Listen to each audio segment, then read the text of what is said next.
Hello friends, എല്ലാവർക്കും lime and ചില്ലീസിലേക്ക് സ്വാഗതം. എല്ലാവരും ഇഷ്ടപ്പെടുന്ന ഒരു പോപ്കോണിൻ്റെ റെസിപ്പി ആയിട്ടാണ് ഇന്ന് ഞാൻ വന്നിട്ടുള്ളത്. വളരെ ഈസി ആയിട്ട് 2 മിനിറ്റിനുള്ളിൽ തന്നെ നമുക്കിത് വീട്ടിൽ തയ്യാറാക്കാൻ പറ്റുന്നതേ ഉള്ളൂ. അപ്പോൾ ഇനി ആരും തന്നെ പോപ്കോൺ ഷോപ്പിൽ നിന്ന് വാങ്ങരുത്, എന്തായിട്ടും ട്രൈ ചെയ്ത് നോക്കണം.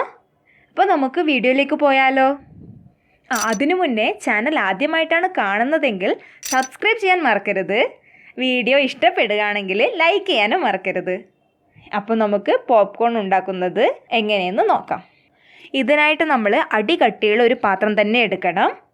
പാത്രം നന്നായി ചൂടായി വന്നാൽ അതിലേക്ക് 1 സ്പൂൺ ഓയിൽ ഒഴിച്ചു കൊടുക്കാം. ഞാനിപ്പോൾ ഇവിടെ സൺഫ്ലവർ ഓയിലാണ് ഉപയോഗിച്ചിട്ടുള്ളത്. ഇനി ഇതിലേക്ക് കുറച്ച് ഉപ്പിട്ട് കൊടുക്കാം.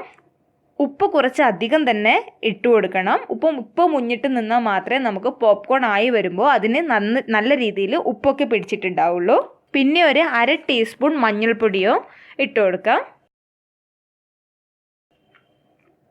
ഇതൊന്ന് ചൂടായി വന്നാൽ തന്നെ നമുക്കിതിലേക്ക് കോൺ ഇട്ട് കൊടുക്കാം.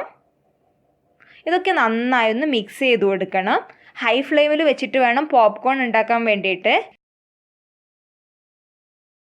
ഈ കോൺ ഒന്ന് ചൂടായി വന്നാൽ നമുക്കിത് അടച്ചു വയ്ക്കാം. പാത്രം അടച്ചു വെച്ചതിന് ശേഷം 2 മിനിറ്റിനുള്ളിൽ തന്നെ നമുക്ക് പോപ്കോൺ ആയി കിട്ടിയത്. ഇപ്പോൾ തന്നെ ഈ കോണൊക്കെ പൊട്ടി വരുന്നത് നിങ്ങൾക്ക് കാണാൻ കഴിയുന്നുണ്ടാകും.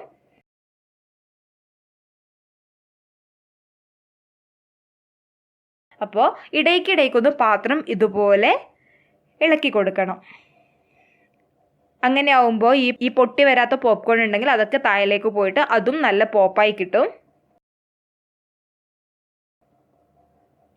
അപ്പോൾ നമ്മുടെ പോപ്കോൺ ഇവിടെ തയ്യാറായി വന്നിട്ടുണ്ട്.